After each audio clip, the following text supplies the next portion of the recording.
Audio won't work unless I fix this. Right, that should be the audio there. It's a little impromptu video. I didn't want to, I better not move around too much. I think that's the problem with the camcorder. I couldn't get my proper camera set up as a webcam. I downloaded some software. It just won't happen. So I'm stuck with this little one here, but that's fine because I'm going to try and fire through this video. But I want to make some interesting points too.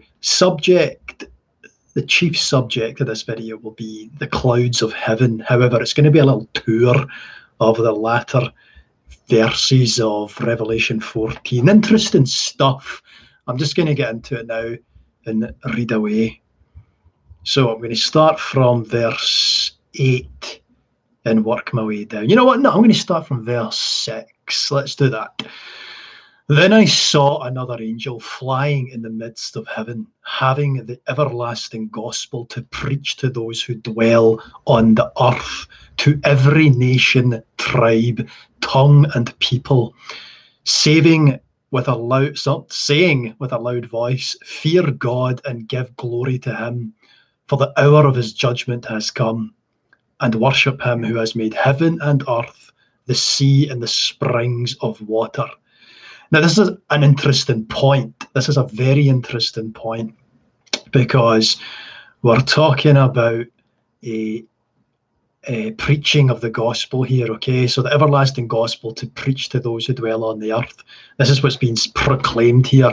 And the question is, when do you think this took place? When do you think this is happening? Where do you think this is happening? Now, I want to try and foment a sort of Proverbs 25:2 tone here. It's the glory of God to conceal a thing, but the honour of kings to search a matter out. And I want us all to ask questions. I don't want this to be like an echo chamber. I want there to be conversation. And if you're listening to me and you feel like I'm saying things that you don't agree with, just be cool with it. Like, I'm not trying to push something on you.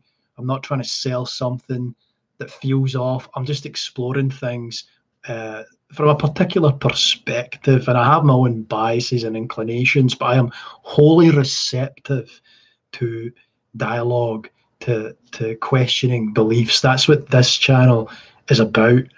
So with that in mind, we have here, I'll read it again. Then I saw another angel flying in the midst of heaven, having the everlasting gospel to preach to those who dwell on the earth, to every nation, tribe, tongue, and people. And the reason I'm asking you, when do you think this has taken place, is it's something I've looked at. And obviously you can say, well, does that ever terminate? Is there ever a point where we're not supposed to be sharing? Hey, that's a fun thing to discuss in and of itself. But what I saw when I was looking into this, well, here we go. In Matthew 13:39-40, we have the enemy who sowed them is the devil. The harvest is the end of the age, and the reapers are the angels. Therefore, as the tares are gathered and burned in the fire, so it will be at the end of this age. This is a very telling scripture because it links into Revelation 14 very nicely. But listen to the language that's being said here. The harvest is the end of the age, so it will be at the end of the age. Matthew 13, verses 39-40. Now, if you look at 1 Corinthians chapter 10, verse 11, Paul writes to the church at Corinth, "Now all these things happened to them as examples, and they were written for our admonition, upon whom the ends of the ages have come." So Paul tells the church in Corinth that the end of the age has come upon us, which is, I just feel like that's an interesting insight.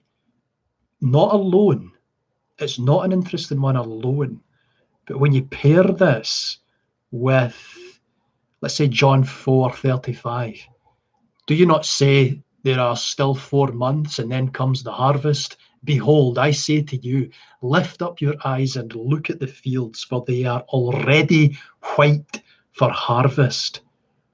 And in Matthew 9:37-38, Then he said to his disciples, "The harvest truly is plentiful, but the laborers are few.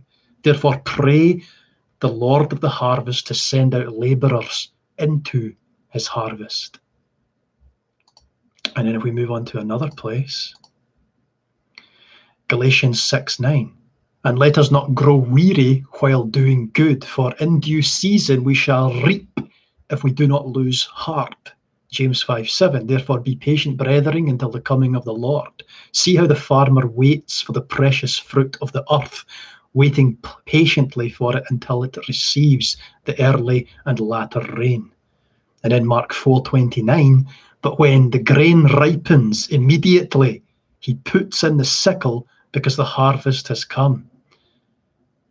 Now, think about everything that's just been shared there. Jesus points out it's white for harvest. And we have here, when the grain ripens, immediately he puts in the sickle. It's very interesting language. I'm going to continue on now. Let's see. There's some choice scriptures I had looked out. Here we go. In Matthew 24:14, I don't know why I shouldn't be jumping the gun talking about the harvest. It's there. It's a theme in this chapter. In Matthew 24:14, we read, "And this gospel of the kingdom will be preached in all the world as a witness to all the nations, and then the end will come." This is exactly what I've just read from Revelation 14.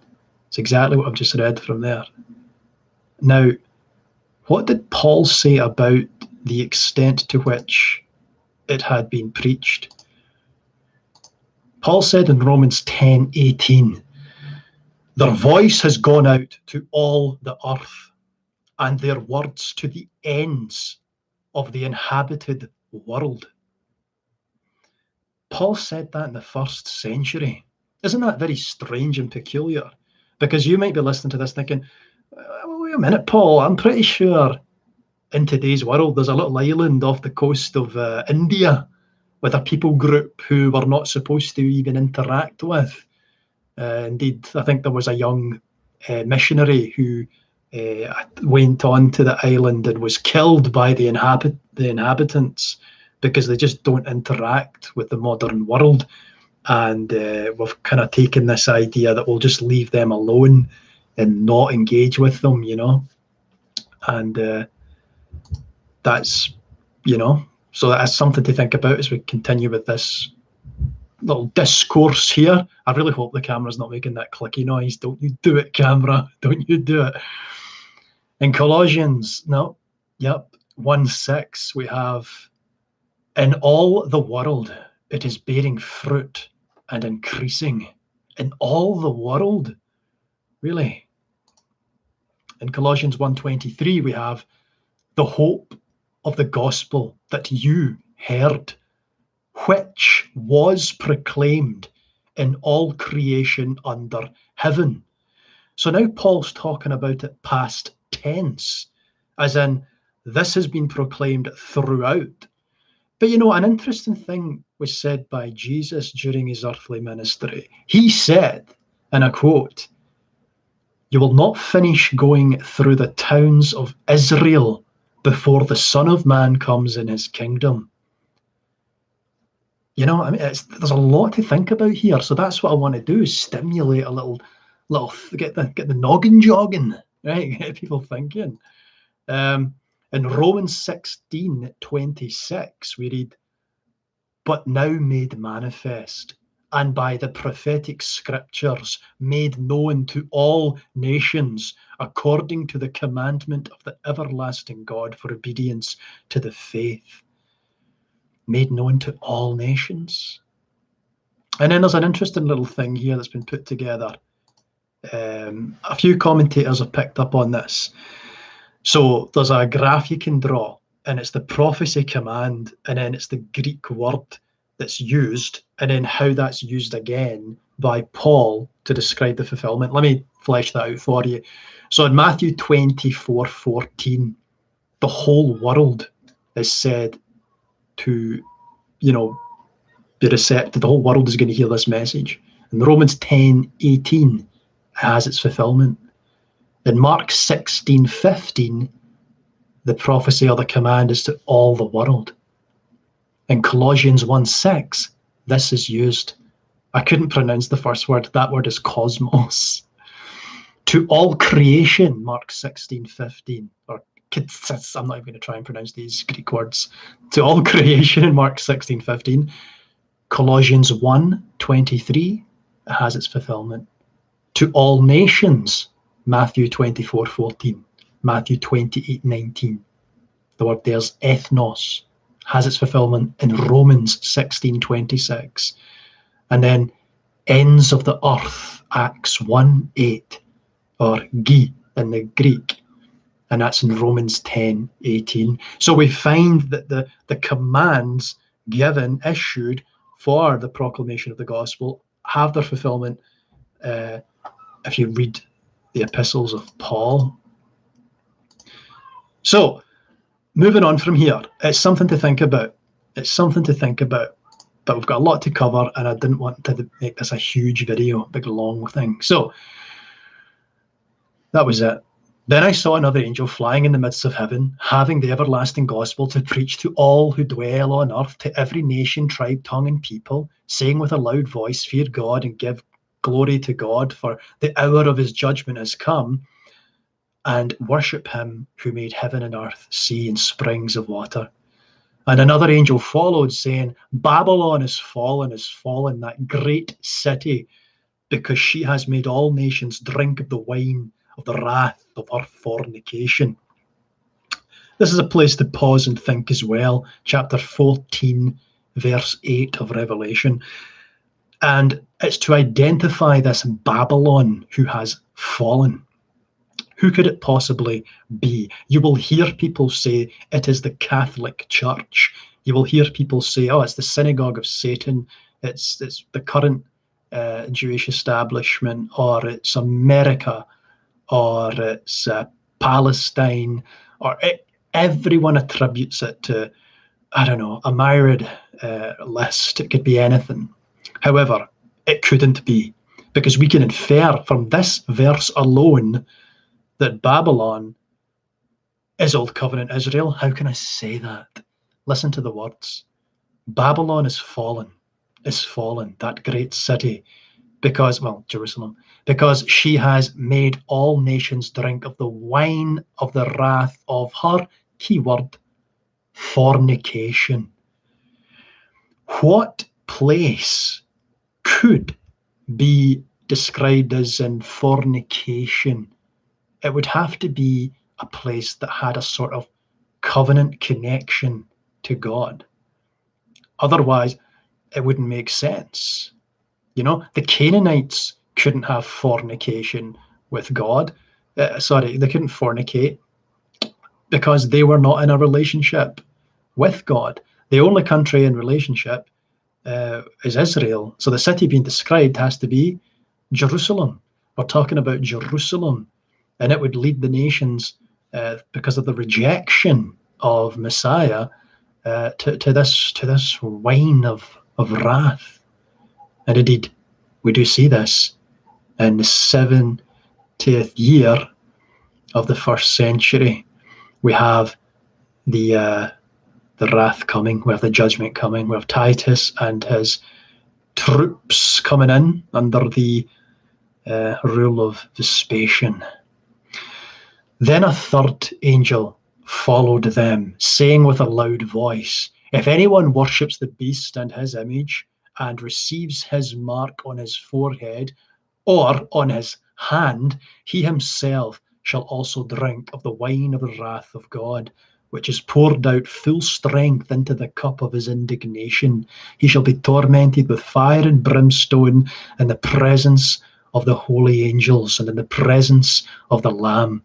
And the smoke of their torment ascends forever and ever, and they have no rest day or night, who worship the beast and his image, and whoever receives the mark of his name.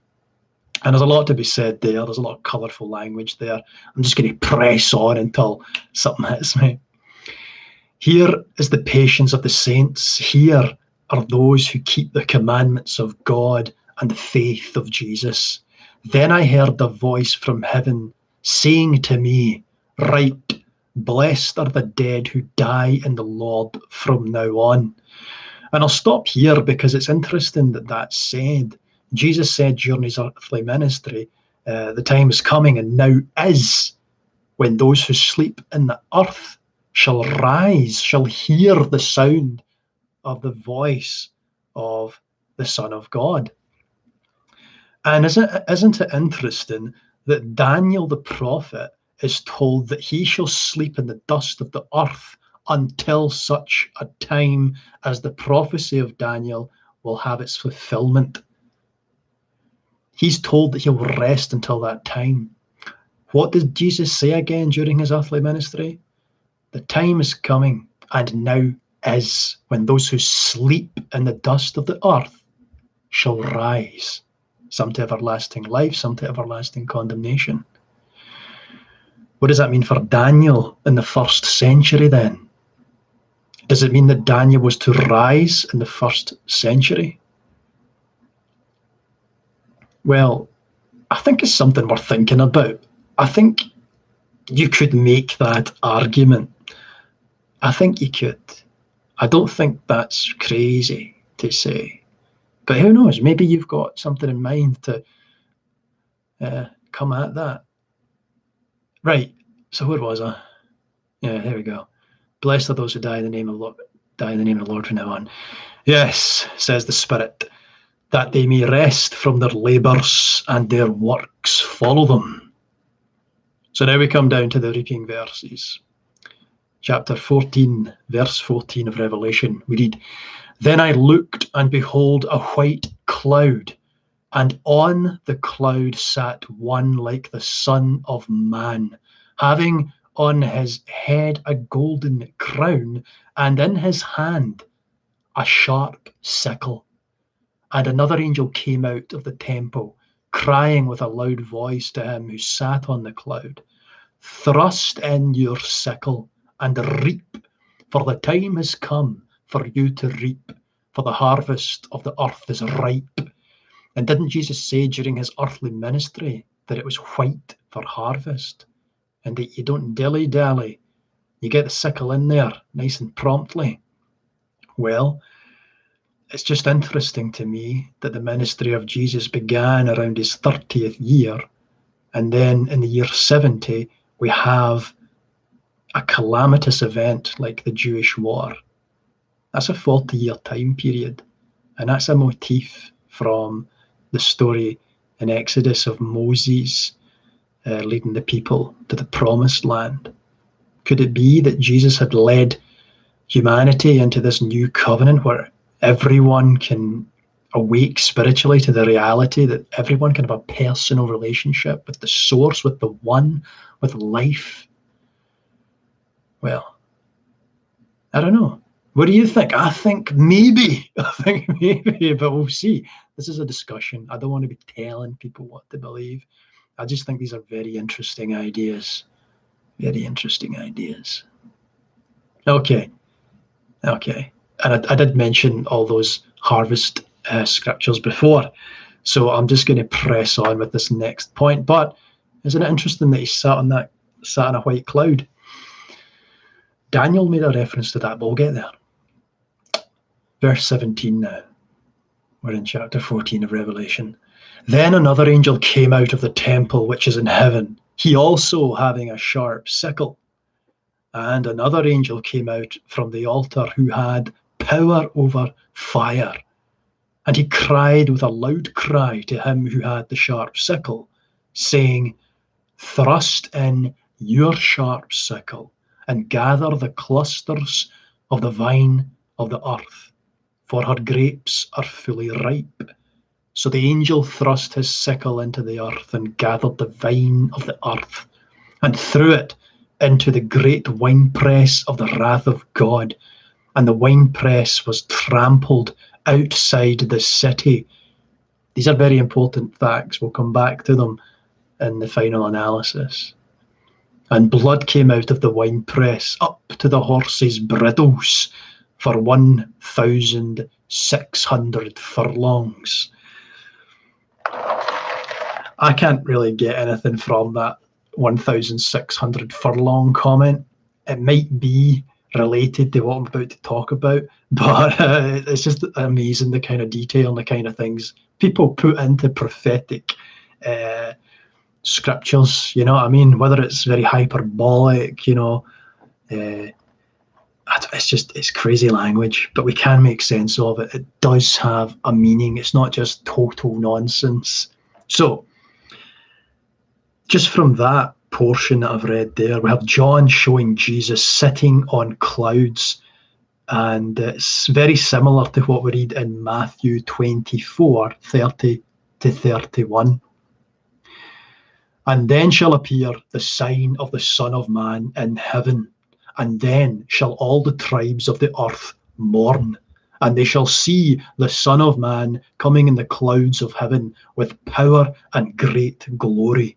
And he shall send his angels with a great sound of a trumpet, and they shall gather together his elect from the four winds, from one end of heaven to the other.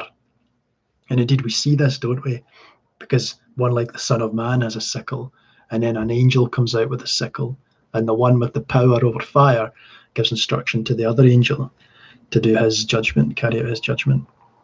So it also reminds us of what we read in Matthew 26:64. Jesus said unto him, Thou hast said, Nevertheless I say unto you, hereafter shall ye see the Son of Man sitting on the right hand of power and coming on the clouds of heaven. So this is sort of like the main thrust of this video, because I was thinking about this topic, the clouds of heaven, you know, and this idea of Jesus riding on a literal cloud. How often do we see that picture in art with Jesus on a cloud? And I really want to press that idea. I really want to challenge it. Not challenge it, it gives the wrong idea. I want to wrestle with it, go the old Israel route. No, I just want to sort of engage with it meaningfully, right? I don't want to just have language paint. What is it that was said? I forget. I'm going to butcher what I'm trying to say, but it was something to do with the relationship between words and theology. Yeah, we cannot let theology define words.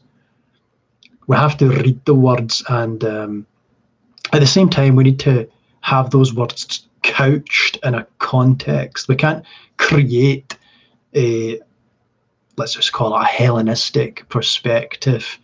Well, I suppose we're not creating one, but we have inherited a sort of Hellenistic perspective, and it's important that we put that over the fire and have it refined so that we can see this in the context that it was meant to be seen, if I can say that. I think it would be something resembling a first century Jewish perspective. I think that's the kind of mindset we have to try to get into to get the most out of what's being said. Is that crazy? I don't think that's crazy to say. Okay, so Jesus talks about these clouds of heaven. And then in Acts 1, 9 to 11, we have this idea. It sort of reminds us of how Jesus is going to return. This idea again of Jesus on clouds. And when he had spoken these things, while they beheld, he was taken up, and a cloud received him out of their sight. And while they looked steadfastly toward heaven as he went up, behold, two men stood by them in white apparel, which also said, Ye men of Galilee, why stand ye gazing up into heaven? The same Jesus which is taken up from you into heaven shall so come in like manner as ye have seen him go into heaven. Interesting one, that. So what does that mean? Because it's a very interesting one.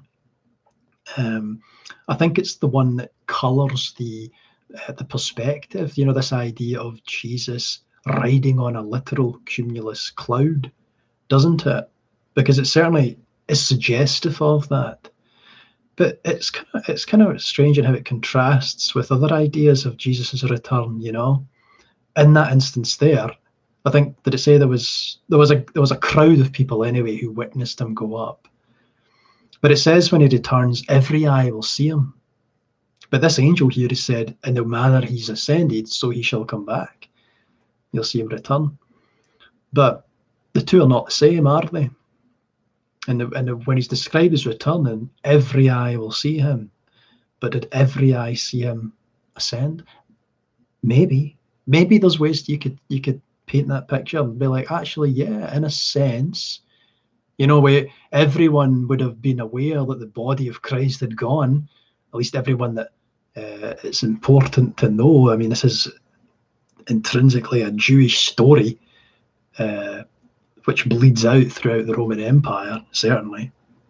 But anyways, let's not get bogged down. Let's not get too stuck in that. But it's something, it's thrown a bone to people that are like, what you say? I don't agree with you. I want to make sure that everybody's got a few chips down on the table here, So there's been a few places in the Bible, right? This is to try and elaborate on this idea of riding on clouds. Right, and I'm going to leave you with a couple of questions at the end of this video to kind of stimulate a bit of conversation about that, about what it means to be in the clouds of heaven. So there's several places where God is described as being on these clouds. One of them is Isaiah 19:1. The burden of Egypt, behold, the Lord rideth upon a swift cloud, and shall come into Egypt, and the idols of Egypt shall be moved at his presence, and the heart of Egypt shall melt in the midst of it. So the Lord rideth on a swift cloud. In Jeremiah 4:13, we read, behold, he shall come up as clouds, and his chariots shall be as a whirlwind. Did I say that weird? Whirlwind. Cool whip. His horses are swifter than eagles. Woe unto us, for we are spoiled. So shall come up as the clouds. In Ezekiel 1:4, and I looked, and behold, a whirlwind came out of the north, a great cloud, and a fire enfolding itself, and a brightness was about it, and out of the midst thereof, as the colour of amber, out of the midst of the fire. And fire is an interesting thing too. In one place, God is described as a consuming fire. In another place, people are described as being saved through fire. Fire is given a negative spin by people who elaborate on these ideas of a hellish fire, which it really doesn't make any sense, and it falls apart with any kind of scrutiny. And even the most conservative Christians, even the one who's described as the father of the early church fathers, who helped put together the sort of script, during these sort of councils of orthodoxy, even he had the idea of fire being a refining thing. I think he was also a universalist, which is a controversial position today, but I don't know. I'll try and get that guy's name and do a little study on him, because that's an interesting one. As someone who would come across as quite conservative, had this, what's often viewed with scrutiny as a really liberal idea of universalism.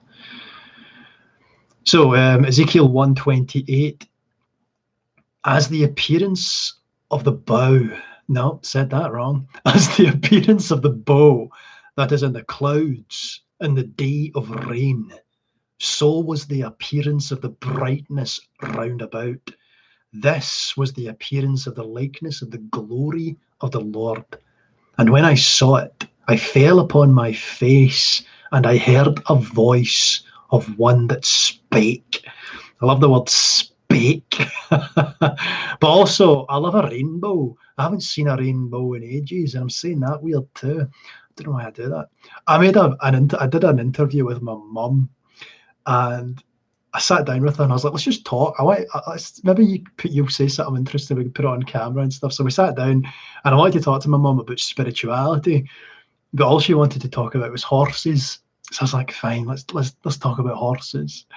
And we sat down, and then she's like, "Well, William, what I like to talk about." I'm like, "What are you doing?" what's, I didn't pull her up on it, but she went full telephone voice. She went full telephone voice. It was funny. It was funny. I might put that up. I don't know, though. I don't think I have an audience for equestrian matters. I did make it weird, and she was really good at answering questions. I even brought up El Chupacabra, and she managed to deal with it in such a professional way that it made me feel like an idiot, which is, it's not hard to do. It's not hard to do. I get a bit crazy. Daniel 7:13.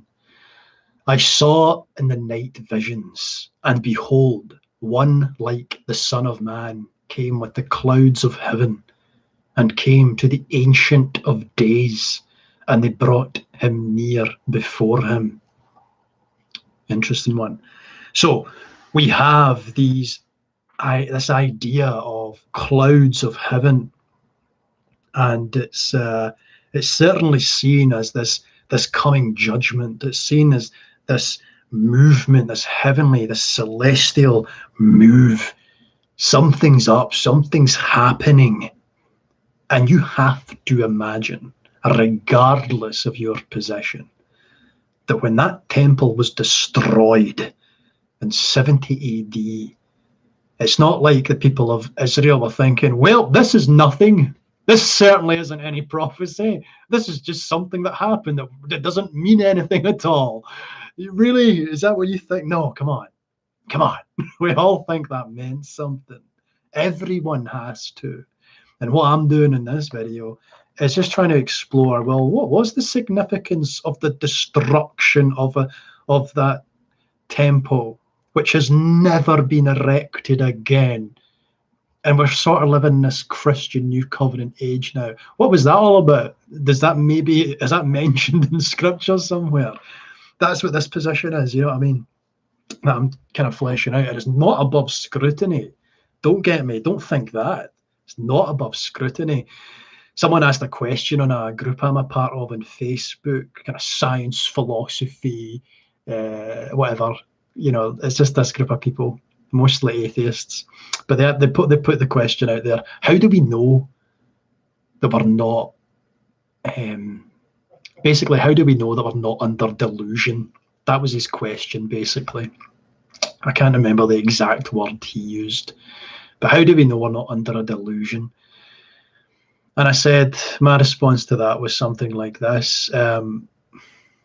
Well, it's always good to be a wee bit cautious about what attitudes and values, you know, because I think after a certain number of experiences in life, let's call them humbling experiences, we recognize that, you know, I've made some mistakes, and I've doubled down on mistakes before.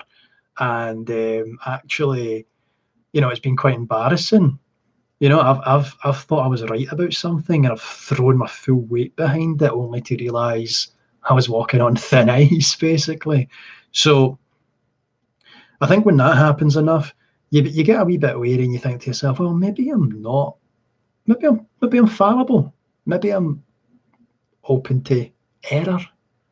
You know, and I think once you acknowledge that, it kind of creates a wee paradigm shift within you. It creates a sort of, I don't know what to call it, but it's an awareness that wakens up inside of you. And it's not like you're constantly wobbling around like jelly, unable to position yourself in any kind of firm ground. It's not that. But through the process of accepting your flaws, you sort of find yourself standing on firmer ground, you know? There's a sort of ineffable place of tranquility and just being that you can anchor yourself in, where all the words just become superfluous. It just becomes this white noise, because you can really ground yourself in this ultimate, you know? And I feel like that's your movement towards God. That's what it's all about. That's what the spiritual thing's all about. It's not about getting the words right. It's not about following, or it's not about analysing a script per se. It's about disposition of heart. It's about spiritual discernment. Yeah, let's say that. How do you increase spiritual discernment while getting rid of language? That's not what I meant to say, but it's not about getting rid of language. It's just about sort of relationship more than anything else. I don't want. There's a point I'm trying to make there. I'm just going to skip it until the words come to me. So, coming in the clouds. We see that that's something that's been mentioned before in the Old Testament. Okay.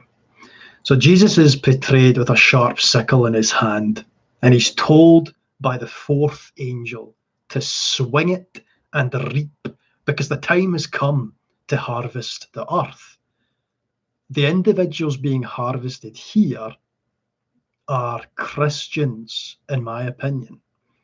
Jesus is pulling them out of Jerusalem before it is destroyed, right? So this Babylon is about to fall, okay? As prophesied, there's time for these Christians to come out. And I think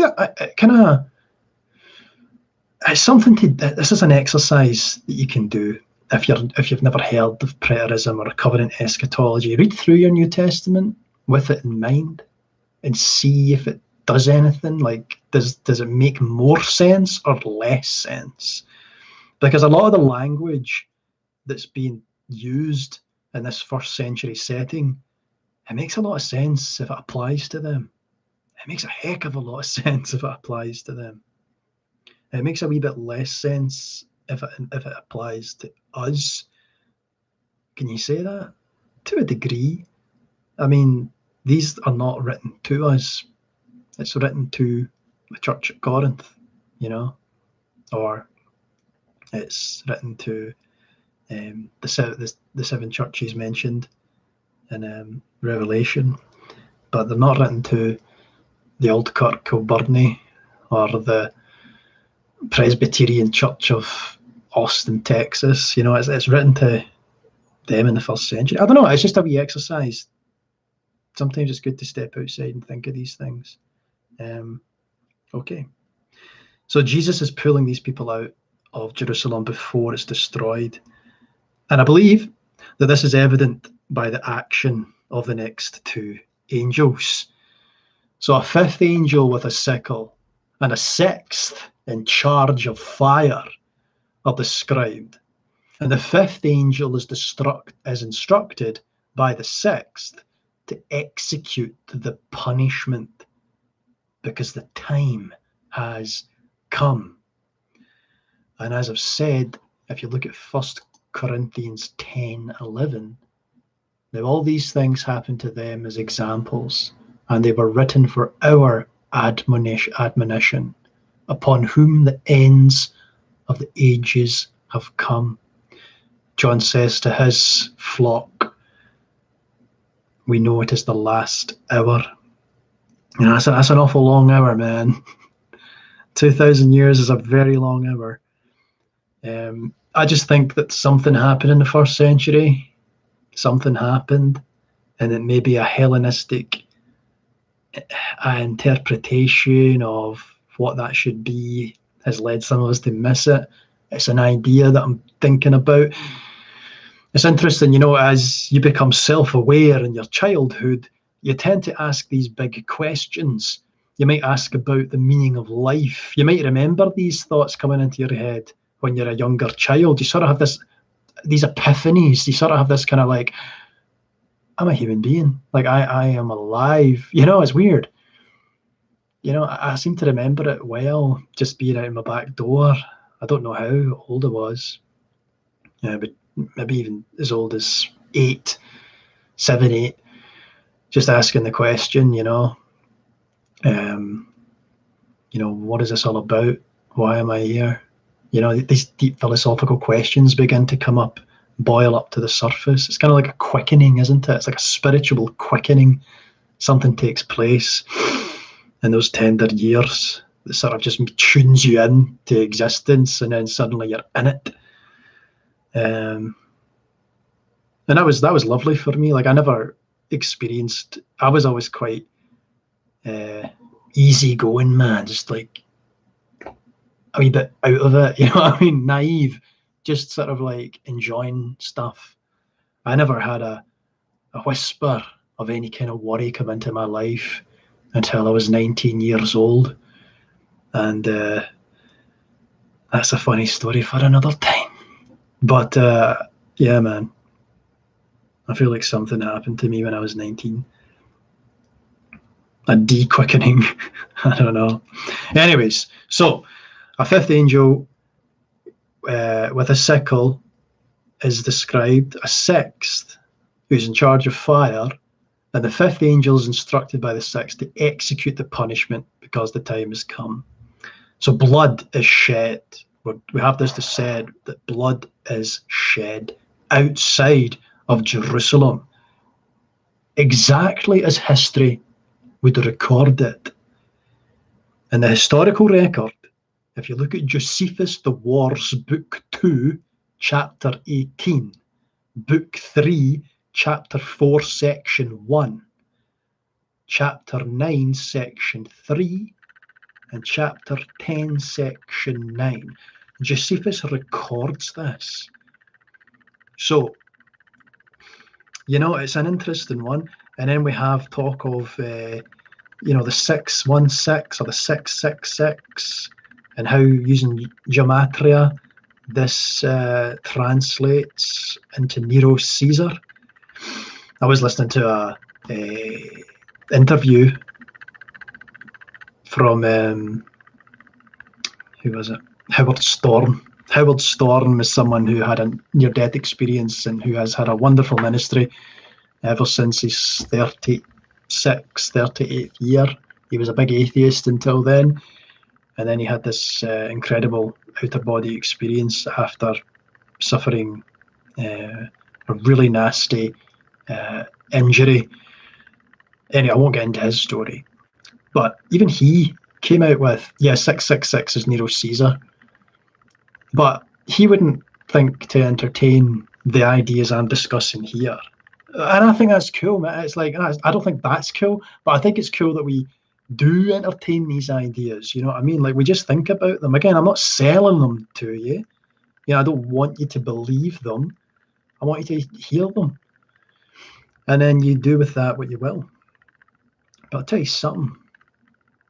When I was talking before about how this event happened at 70 AD, it's just not mentioned in the Bible. It doesn't matter. There's no reference to it that exists. The idea that this would be happening in 70 AD and Jesus wouldn't mention it, Paul wouldn't mention it, Peter wouldn't mention it, Luke wouldn't make any references to it, Revelation wouldn't make any references to this. I guess that depends. There's a lot of debate about the dating of Revelation, but come on. It's estimated in 70 AD that the total number of deaths from the Jewish war range from 600,000 on the low end to over 3 million people on the high end. And I don't know if you've ever looked at a chart of the population of the world. It's grown exponentially in the last even 500 years. But before then, there wasn't that many people around, man. 3 million people is a lot. It's a lot. In fact, it was near genocidal, this war. It would have destroyed all of the Jewish bloodlines. There wouldn't be anyone left. Of course, it doesn't matter speaking about bloodlines anymore. But, You know what I mean? It would have taken out all the Jews. And the reason for this, it was the refusal of the Zealots to surrender, obviously, to their Messiah, to Jesus, and again to Rome as well. And that's what led to such carnage. And as we know, God is slow to anger, and he doesn't pronounce final judgment for sin until there is no alternative left to play out.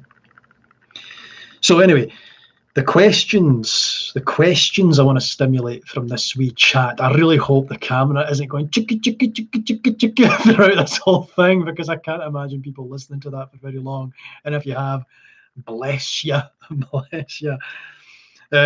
So if you don't know what I'm referencing, my web camera is really it was supposed to be a very good web camera, but I think if I move, it stops working. It just, the focus makes this horrible noise as it continuously adjusts. Okay, so the questions I want to stimulate are: when do you think the hour of judgment is, or when do you think the hour of judgment happened?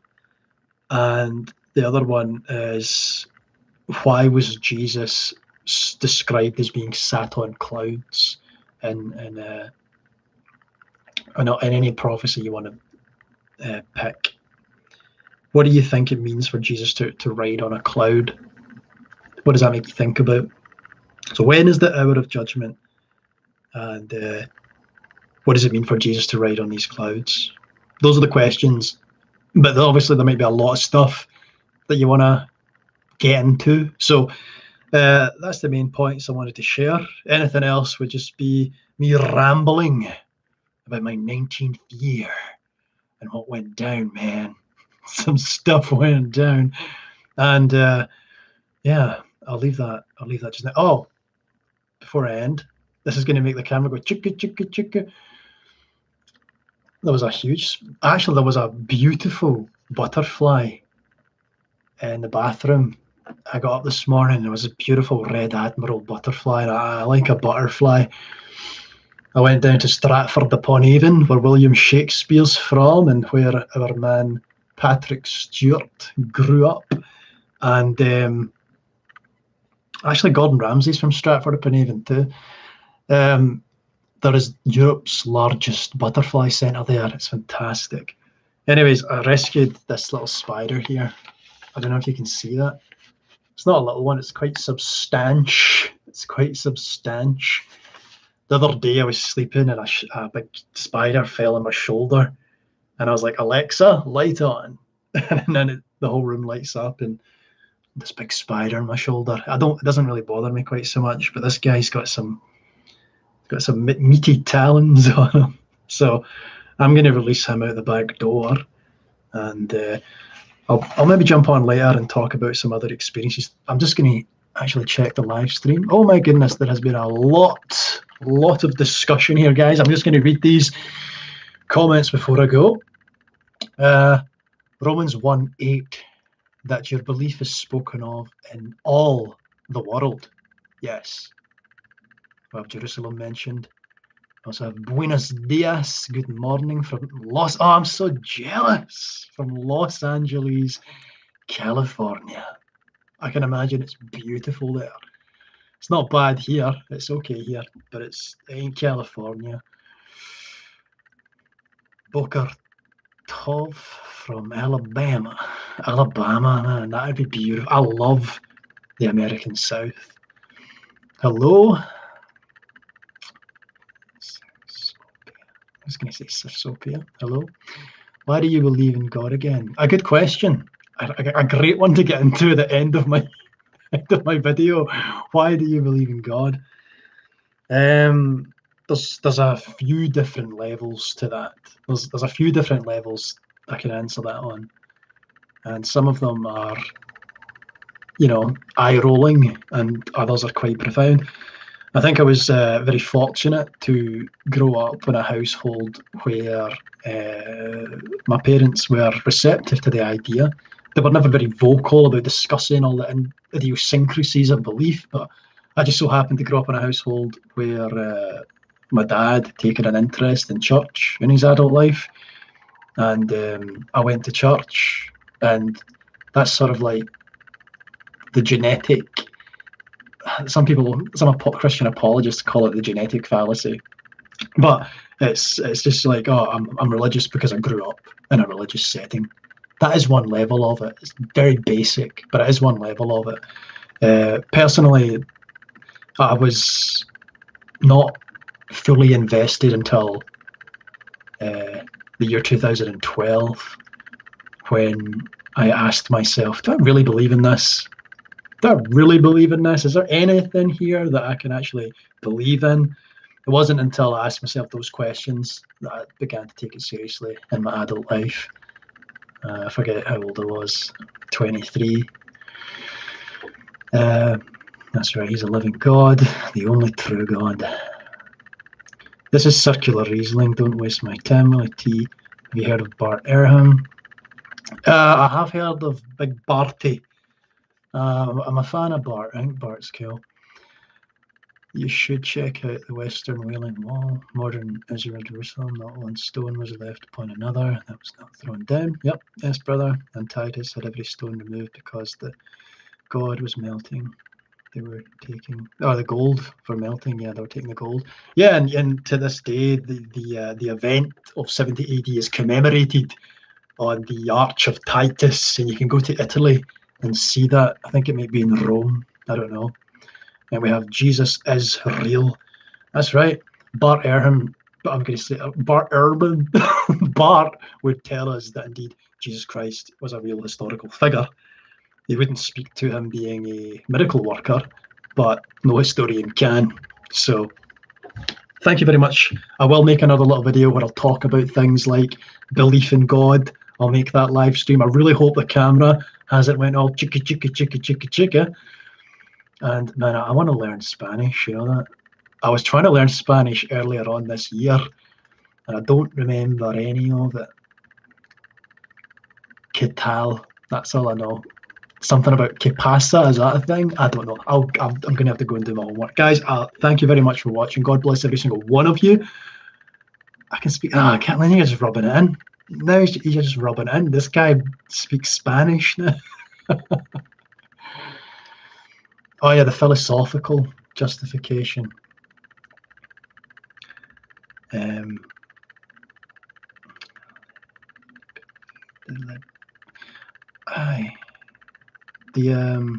a lot to think about there. That's a different video. I want to wrap this one up at the hour mark. Yeah, no, yeah, that's a different video. I want to talk about the philosophical underpinnings.